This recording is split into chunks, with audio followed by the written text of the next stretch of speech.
Well, this is Sean Cruz. I haven't been here at KBOO in a number of years, and I'm really delighted to have the opportunity to meet Winona LaDuke and have a conversation. Winona, we met last night at Portland State University Native American Studies Department, and you were in town to speak about what?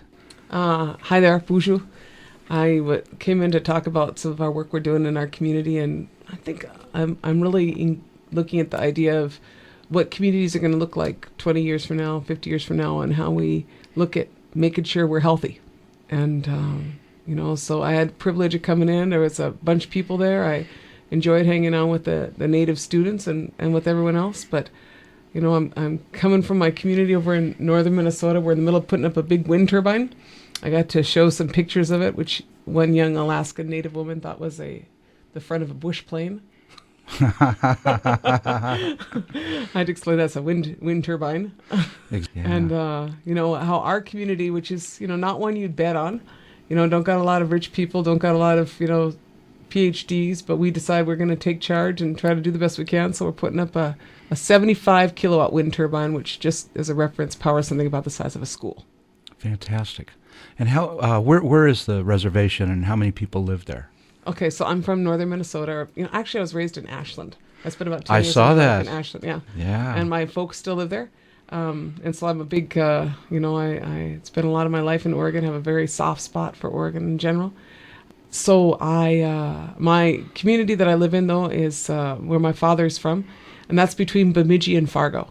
And it's about 800,000 acres. We've got about 25,000 tribal members, but about half live on reservation. A lot of them live other places where you can get an espresso on White Earth now. I made sure of that. I'm trying to repatriate. I call that repatriating your tribal members who are wandering the globe. That's right. And yeah. I just want to put it out there that you can have wireless internet and an espresso in the middle of the White Earth Reservation now, thanks to my foresight. That is fantastic. So come on over. You'll be okay. People who's living in Portland. But so that's where I live, and I worked there for about 30 years. I was, talking about our efforts, around issues of energy, recovering control of our energy systems and our food systems. Mm-hmm. And I talked a little bit about our campaign. I have to put a shout out. I think people heard me talk about it before. Our 7-8 year campaign now to keep our wild rice, our sacred food, our rice that grows on our lakes and rivers, keep it from getting genetically engineered. So we've been working on that. We're holding out. There's no genetically engineered wild rice out there. And I always have to say, and we still sell it. You can buy our rice because we got millions of pounds. But it's called Native Harvest. You can buy our wild rice. And how do people find that? Well, you can go to the internet. And that's the amazing thing on the internet these days. You can go right there to the internet and order it from Native Harvest. And that's how you find it. But anyway, so I have to put that shout out about our rice, buy some rice and save an Indian. No, something like that. But I come out here to talk about what we're working on and to just ask people about, how it is that I'm interested in the process of how you decolonize yourself. I guess is what I'd say, like liberate your mind, as Brother Bob would say, from mental slavery. How it is you go about the process of saying, hey, this is stuff that I don't need. This is stuff that I don't need to carry around, whether it's, how much shopping you're doing or how much, anxieties you have or how much self-determination you relinquished and or how much of a colonial mindset where you think what's going on is okay because you're living in some privilege, gringo privilege. I guess I'm kind of asking the question of myself, but of all of us, like, if we can let that stuff go so we can become the people we need to be to look out for those generations that didn't get here yet. I think that's what I'm really thinking about. Fantastic. And, of course, KBOO community radio listeners are going to be really interested in what you're doing with radio out there. I understand that you're working on establishing a reservation radio station. That's right, Radio Free White Earth. Radio Free White Earth. Fantastic. No, we just got I've been out here for, off and on for many years. I used to come do interviews here. I haven't been here for a while. But, so I direct an organization called the White Earth Land Recovery Project. White Earth Land Recovery Project. And I've been there for about 20 some years. And in, of course, that time we bought back some of our land. We bought a school about 3 years ago, K through 8 elementary school that they closed down because they closed down schools in rural areas and bused them kids further. And in that we have a USDA certified food processing facility. I got where we have not only that's where the food comes that we sell as native harvest, but also we produce for our local grade school. Oh, fantastic. Yeah, so our food, and I got a daycare and a women's advocacy program and Boys and Girls Club, and I just got a license here. We got the construction permit and the call letters for a radio station on White Earth. And so one of the reasons I'm out here at KBOO is I need help.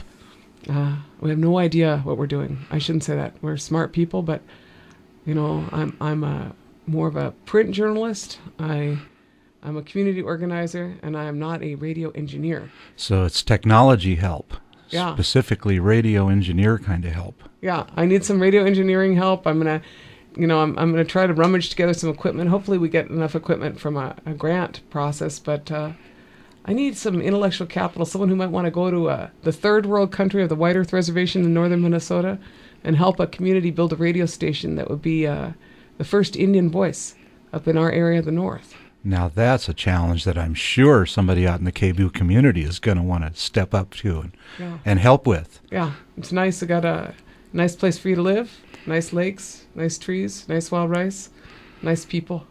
But, we did get this, and radio is power. And in our area, it was a big battle to get that. And we competed against Minnesota Public Radio, which is big and rich and pretty good people, good people. Although I'd say they really know nothing about Native people, to be honest. And then we compete against these. In my licensing process, I hear my other competitors called the voice of reason.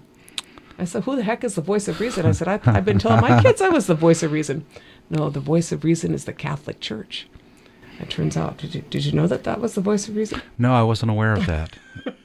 So that's who we did beat in the competition for the radio license. So we had to make a battle to get it. And this one, the Catholics have done pretty well, but this one, the Ojibways won. Fantastic. Fantastic. I'm going to have to grow up and learn how to do this, but I said I'm an executive officer of the Niji Broadcasting, is what we're called, which means friend in Ojibwe, Niji Broadcasting. And we were licensed for 2 radio stations on the White Earth Reservation in northern Minnesota, and I got about 18 months to get something up and running. Fantastic. And that's important information for the KBOO community. That's right. I need some help. We are calling for help. That's right. People of Oregon, people out there who are listening to radio. This is Winona LaDuke from the White Earth Reservation in northern Minnesota. I travel around this darn world. Lovely place it is, but my own reservation, I need to put up a radio station, and I need some help. So come one, come all. If you got some skills, I do need some help. Be good. Fantastic. Okay. Thanks. I think we're probably done now. We've used up all our airspace that they're going to give us. Okay, let's go take a little walk before you head to your meeting. Yeah. Fresh air would be good. I want to thank Winona LaDuke for coming to the KBOO studios today and giving this fantastic interview. And again, we're looking for radio engineer help out there on the reservation. Thank you.